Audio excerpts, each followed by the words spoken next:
Dia diperkosa dan dianiaya pada hari yang sama di 13 Mei. Ia diperkosa oleh puluhan pemuda yang turun dari 2 truk sekaligus. Selain itu, ini agak sensitif ya. Luka di bagian V-nya dia tuh luka, dan di bagian dadanya itu lepas. Apanya? Payudaranya lepas. Iya. Nah terus ini ada juga cerita dari L 11 tahun diperkosa di rumahnya pada 14 Mei. 14 Mei ia ditelanjangi, diperkosa, dan V-nya dirusak oleh kawat berduri. Hai guys, aku Grace, balik lagi di segmen Mirror, Mistis dan Horor. Kali ini kita akan membahas tentang konspirasi pemerkosaan massal tahun 1998. Oh ya, kemarin kan kita udah sempet nih adain konsep yang bertiga ya kan. Ada 2 teman aku, terus ada aku. Nah sebenarnya pas kemarin kita udah lihat tuh konsep kayak gitu, kayaknya kalian nih cocoknya kita sebut netizen barisan belakang.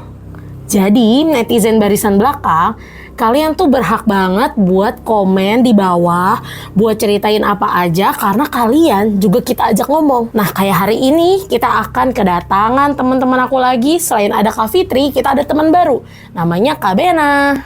Langsung aja, stay with me, don't scare, and keep watching.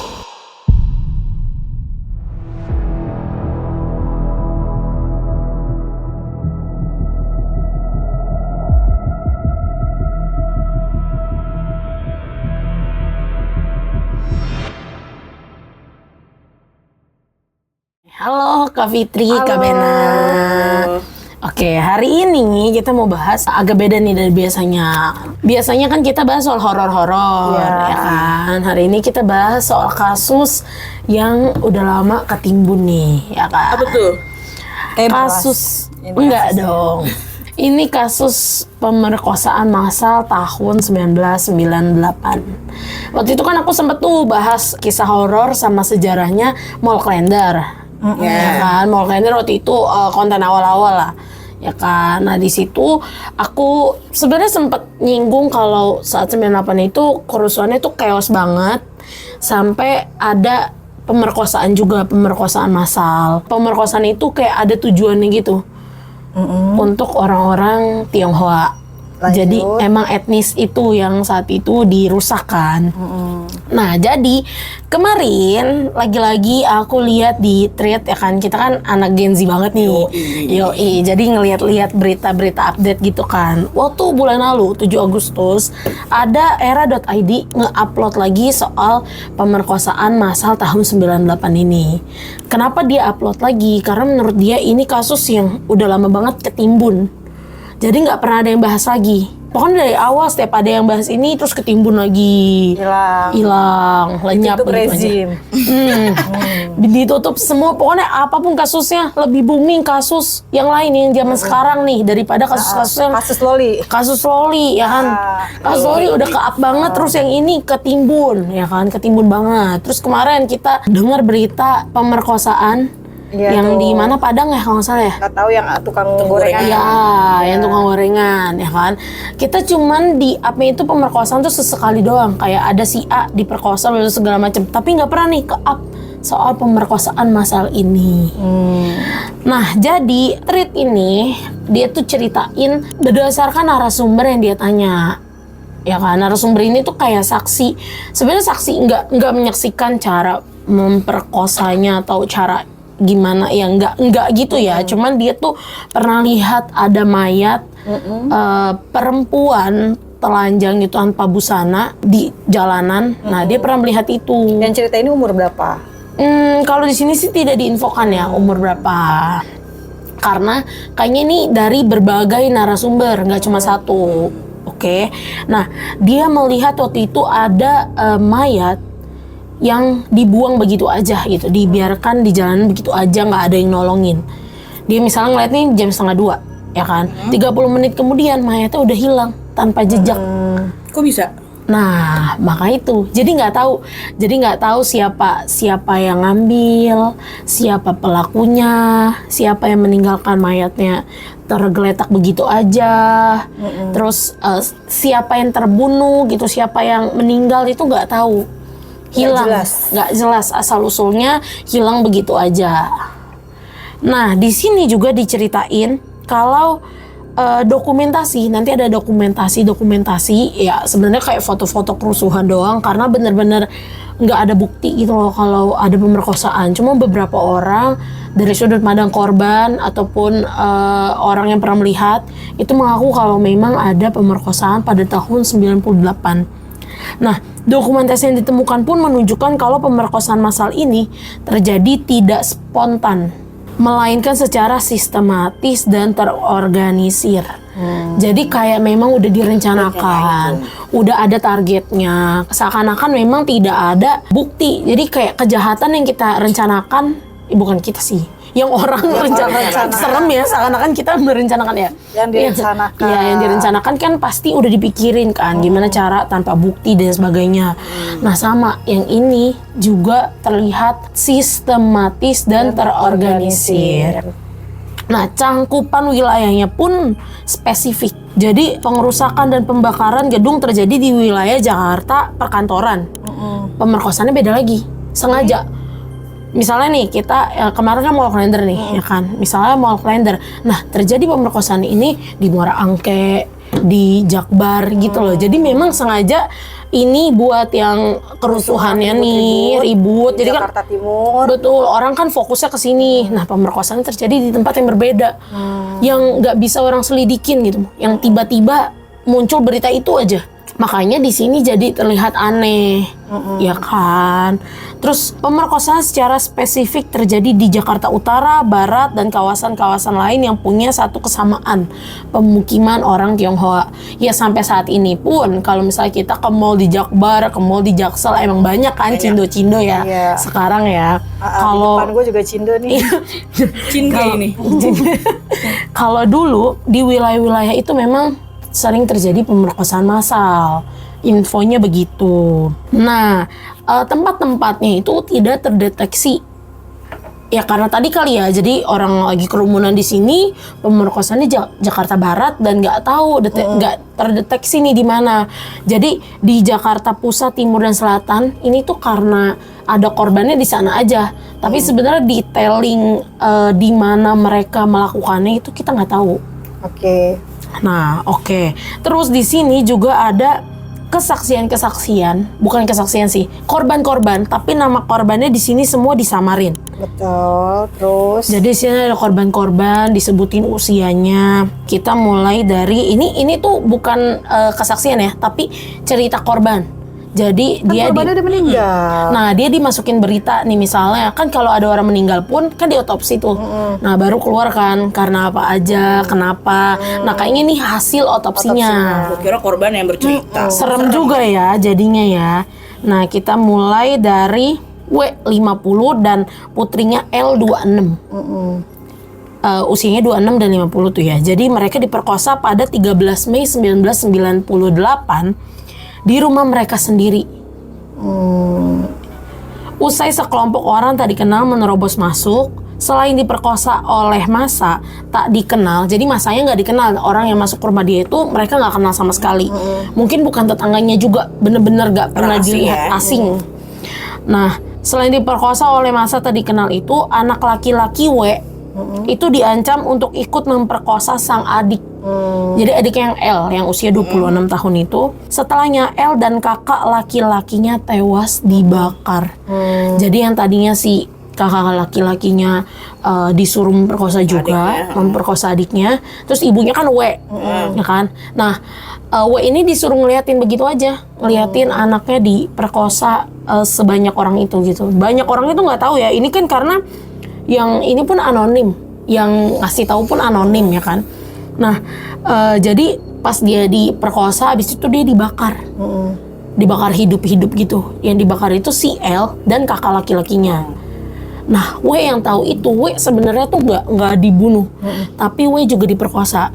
Melihat anak-anaknya yang kayak itu, akhirnya W memutuskan untuk mengakhiri hidupnya dengan cara membakar dirinya juga, biar sama.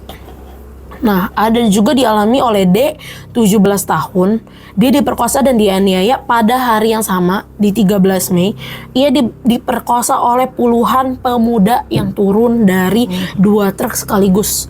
Nah, cerita ini mirip sama kerusuhan mall yang saat itu, yang membakar mall ini. Kan sampai sekarang kita nggak tahu pelakunya siapa. Ya kan, yang membakar mall juga dipercaya dari orang yang lihat itu kalau yang turun tuh dari 2 mobil gede juga, badannya pada keker-keker, sama dengan yang memperkosa D. Mukanya mungkin nggak sama ya, tapi postur dan Tubuh badannya tuh iya sama. Bahkan kejadiannya sama, mereka naik 2 mobil, yang truk 2 mobil terus turun gitu, mengepung si D umur 17 itu. Nah, dia itu menjara rukonya, jadi mungkin dia lagi di ruko kan. Emang waktu itu kan menjara-jara tuh, sama dia juga dijarah dan dia diperkosa. Selain itu, ini agak sensitif ya, luka di bagian V-nya dia tuh luka, dan di bagian dadanya itu lepas. apanya? Serem Payudaranya banget ya. lepas. Iya, payudaranya lepas karena ya emang sekejam itu kan dianiaya juga, bukan cuman diperkosa gitu. Nah, terus ini ada juga cerita dari L, 11 tahun, diperkosa di rumahnya pada 14 Mei. 14 Mei ia ditelanjangi, diperkosa, dan V-nya dirusak oleh kawat berduri. Ngeri ya. Iya, ngeri ya. Terus ada yang usia 9 tahun diperkosa di rumah pada 14 Mei juga. Miss V-nya ditusuk pecahan botol kaca. Ia meninggal di rumah sakit Singapura. Jadi korban-korbannya tuh kayak yang selain yang dibunuh ya, memang sempat selamat. Cuman karena mungkin pendarahan ya, kan serem banget ya dengar ceritanya. Jadi ia meninggal setelah dibawa ke rumah sakit gitu. Nah, ada lagi cerita dari N19 dan L21. Diperkosa pada hari yang sama, 14 Mei, di ruko keluarga yang diserbu puluhan orang. Kedua orang tuanya dipaksa menonton sementara kedua putri mereka ditelanjangi dan diperkosa 7-10 orang. Jadi orang tuanya disuruh nonton. Di sini dia mention korban-korban di atas hanyalah sebagian kecil dari korban pemerkosaan selama Mei 1998. Kalimat-kalimat yang sering dikumandangkan saat pemerkosaan dan masih diingat hingga kini adalah Cina perusak bangsa dan kamu Cina jadi kamu harus diperkosa. Intinya setelah beberapa dari cerita di atas ini diperkosa, mereka itu ditinggalkan begitu aja. Makanya ada saksi yang melihat kalau ada mayat yang tanpa busana di jalan-jalan karena ditinggal begitu aja. Dan mungkin yang beresin itu kita nggak tahu sampai sekarang siapa. Bahkan pelakunya aja yang melakukan pemerkosaan massal pun kita nggak tahu kan pelakunya siapa. Tuh. Nah, singkat cerita dari banyaknya kasus-kasus saat tahun 98, kan Pak Soeharto akhirnya turun lengser ya, lengser digantikan oleh Habibie. Pak Habibie. Nah, Pak Habibie kan ngebuat kayak lembaga sendiri kan untuk mengusut kasus-kasus yang ada tahun 98, ya kan? Nama lembaganya tuh apa nih? Tim Relawan untuk Kemanusiaan 99, Gabungan Pencari Fakta Peristiwa Kerusuhan Mei 1998 itu namanya. Nah, sempat dicari tahu juga soal pemerkosaan massal, infonya begitu. Tapi ternyata sampai saat ini mereka terus mendapatkan intimidasi.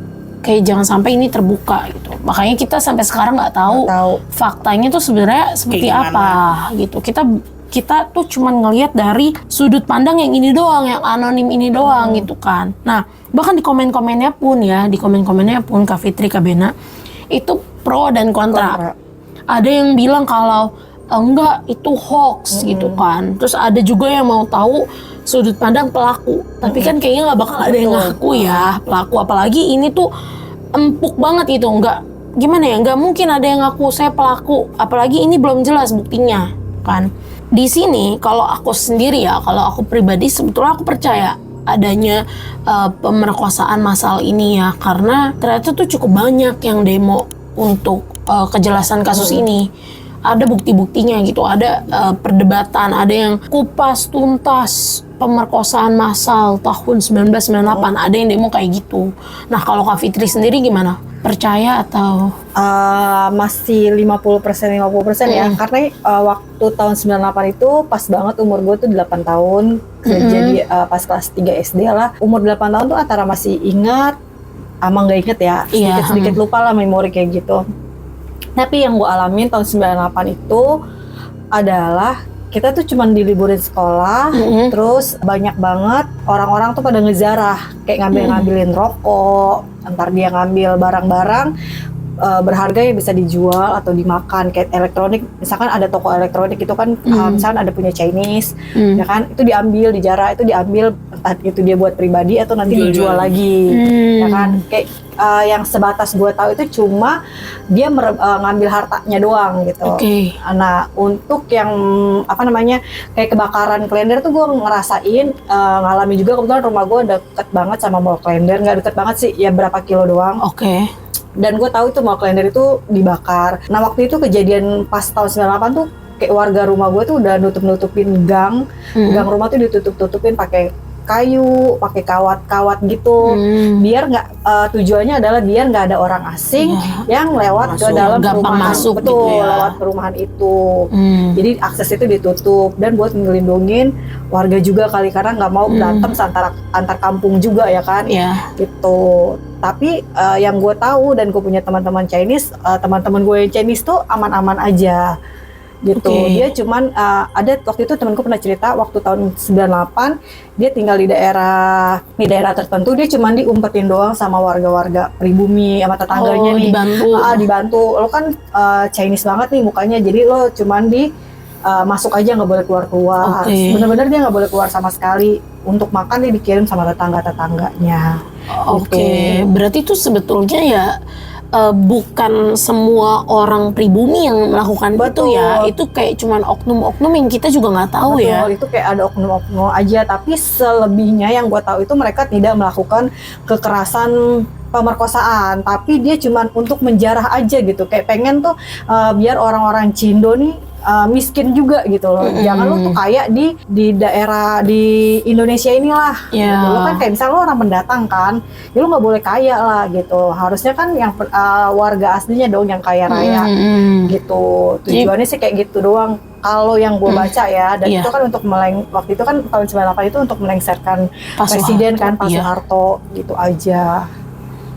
Jadi berarti bisa jadi ini tuh momentum yang dimanfaatkan ya. Betul, orang awalnya cuma minta untuk Pak Soeharto turun tapi jadi panjang. Betul, jadi panjang, terus jadi keuntungan juga dong. Gue nggak punya TV, gue ambil TV ya kan, yang toko-toko di Jarah itu gue ambil TV, gue ambil radio ya kan, kayak gitu aja. Makanya banyak beberapa toko-toko ditulis milik pribumi ya kan, kayak supermarket itu tuh diambil barang-barangnya. Jadi kayak orang tuh memanfaatkan bukan buat kejahatan, tapi untuk mengambil untuk ngambil barang-barang doang. Betul, bahkan sampai sekarang katanya ya Kak, masih ada ruko yang tulisannya milik pribumi. Masih ada katanya, masih ada fotonya juga. Mungkin itu jaga-jaga apa gimana, apa mungkin dari dulu kali ya. Kalau menurut gue sih udah nggak ada lah tulisan-tulisan milik pribumi. Gue main ke daerah kota aja tuh udah nggak ada ruko-ruko milik pribumi, udah nggak ada tulisan kayak gitu sih. Menurut gue sekarang kayaknya lebih aman lah gitu. Tahun 98 emang chaos banget, tapi ya itu cuma untuk kayak misalnya gue waktu itu umurnya 20 tahun, gue ikut nih teman gue ngejarah ya kan, gue ikutan juga dong, gue pengen ngambil rokok. FOMO ya kalau anak Gen Z ya. Sekarang kan FOMO, gue ikutan juga nih, padahal gue nggak ngerti tujuannya untuk apa ya kan. Cuman dapat barang aja nih. Siapa yang diuntungkan, pemerintah siapa yang diuntungkan kan nggak ada yang tahu. Tapi karena teman gue ngambil rokok nih 1 selop, gue ikutan aja, gue ambil 1 selop juga, kayak gitu aja. Hebohnya tuh kayak gitu. Makanya sehingga ruko-ruko itu ditutup biar dia tidak ada kerugian terlalu besar. Makanya ditulis ruko ini milik pribumi. Betul gitu. Berarti cukup jahat juga ya oknum-oknum yang memanfaatkan hal itu. Betul. Tapi faktanya sampai sekarang pun sebetulnya ada aja ya oknum yang memanfaatkan keadaan negara kita sendiri gitu. Betul, banyak ya kan? Cuman emang nggak tahu aja, nggak punya bukti aja siapa di balik itu gitu kan. Kalau menurut Kak Bena gimana? Ya, gue tahun 98 masih segini kali ya, umur masih 2 tahun ya. kalau kayak kasus kayak gini sih gue baru dengar dari lu malah nih. Kalau yang klender gue adalah seliweran atau tahu kayak gini. Kalau kayak kasus ini gue mau baca-baca ulang lagi sih. Jadi gue belum tahu percaya jelas banget nih ini hoax atau real gitu kan. Karena gue baru tahu dari lu. Tahu. Dulu kalian emang tinggalnya di mana? Di Bekasi. Masih di Bekasi. Oke. Soalnya kalau aku pun emang saat itu belum lahir malah. Cuman ya aku diceritain sama keluargaku karena kan keluargaku mengalami kan yang ya Cindo sih. Iya, termasuk yang di inilah, termasuk yang di apa dilindungin sama tetangga.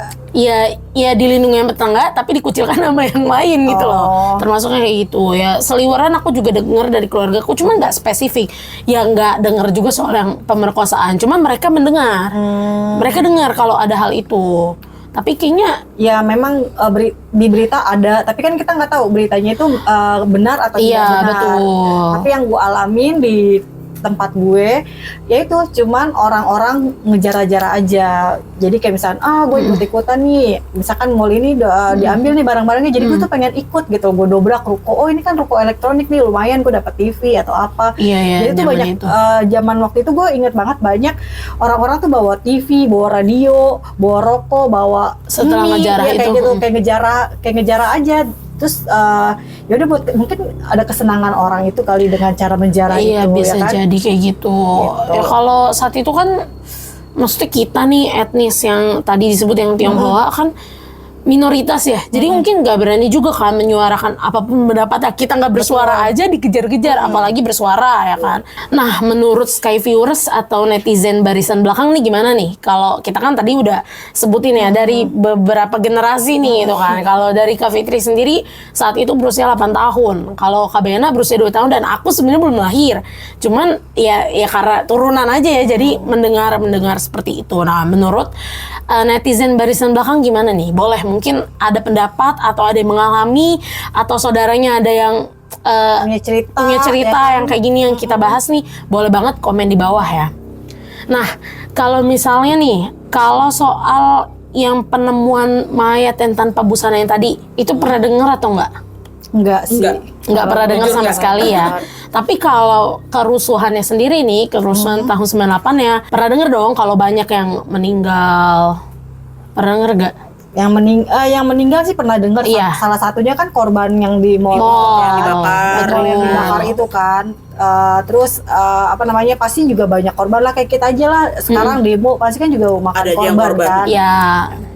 Pasti adalah korbannya. Oke. Gitu.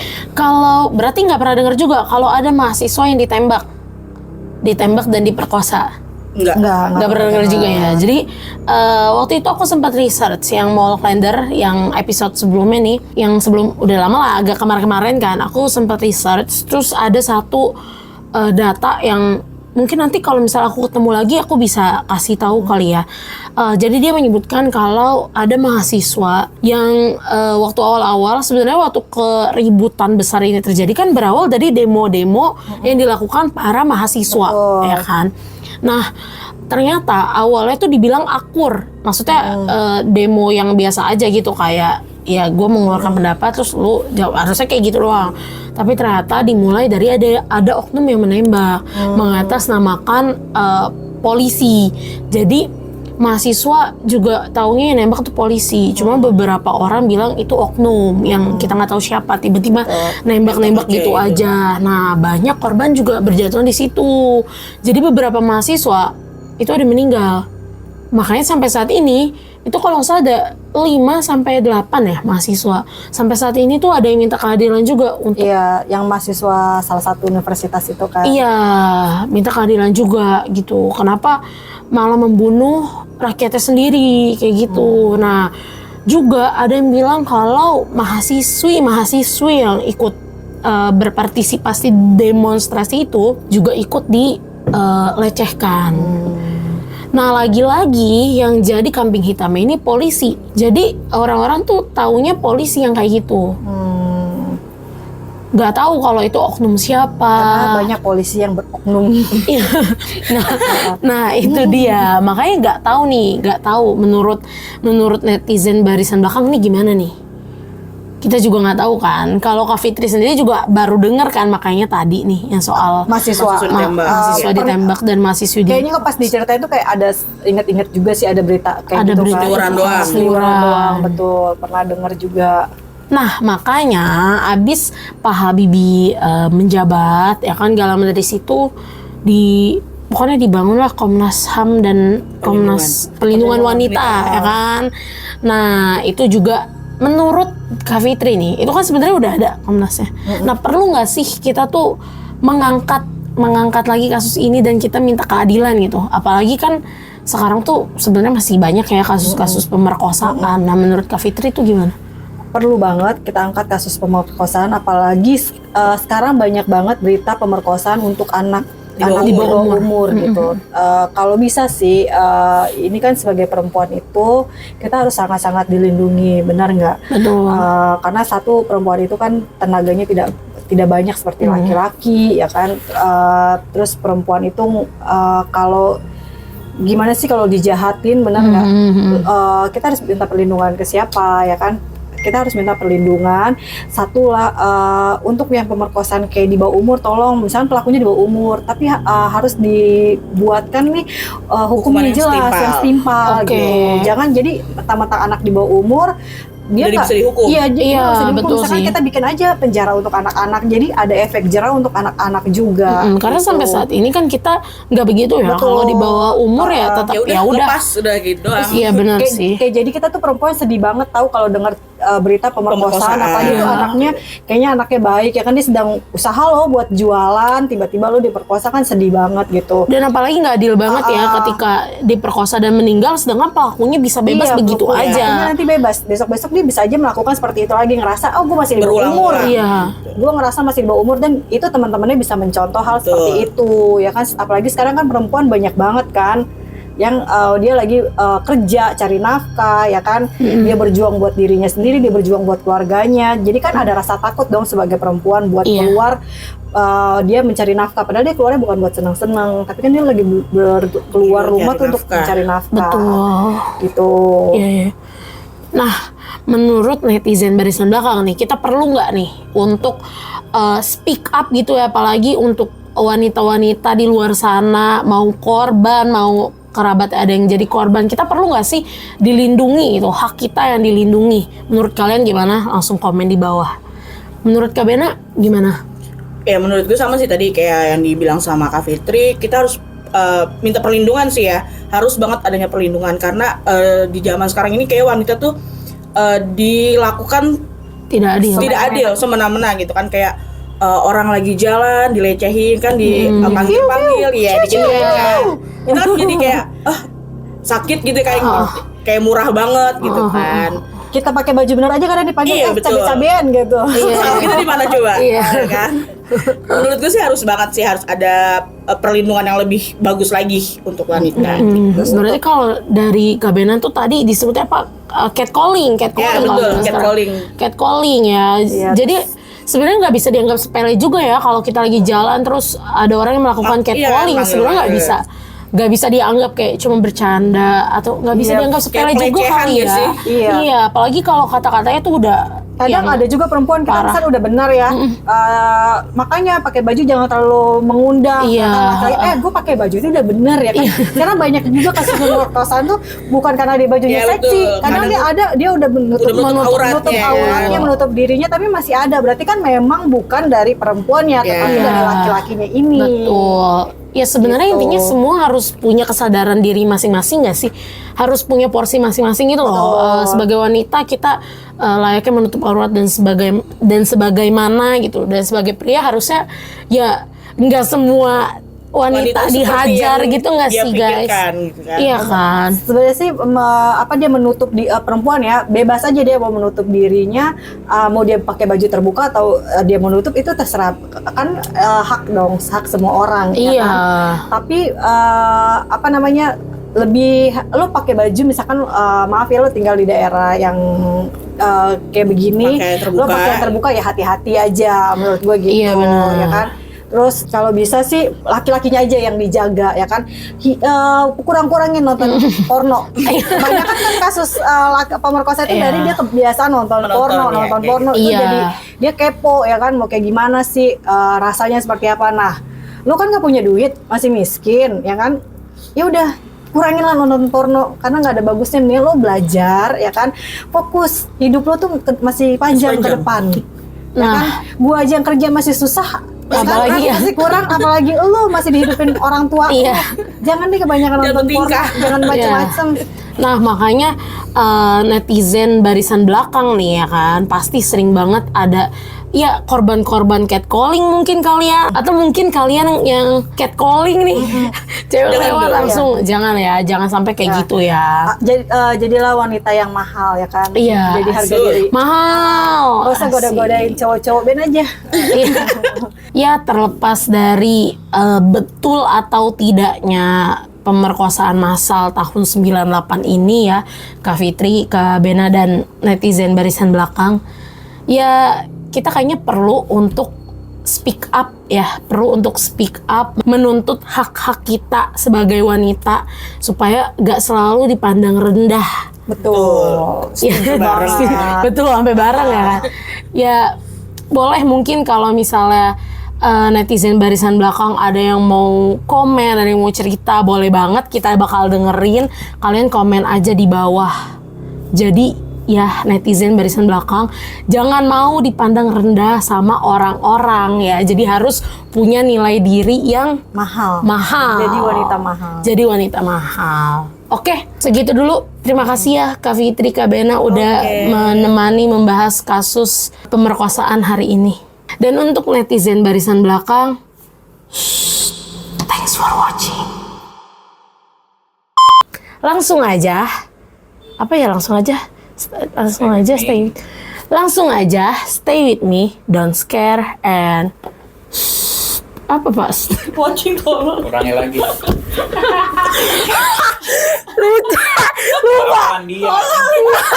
Lupa, maaf ya teman-teman. Aku lupa. Iya anjir. Terngiang-ngiang tapi aku lupa, maaf ya. Emang agak gadungan. Tadi udah lemes banget. Langsung aja stay with me, don't apaan tuh mirip.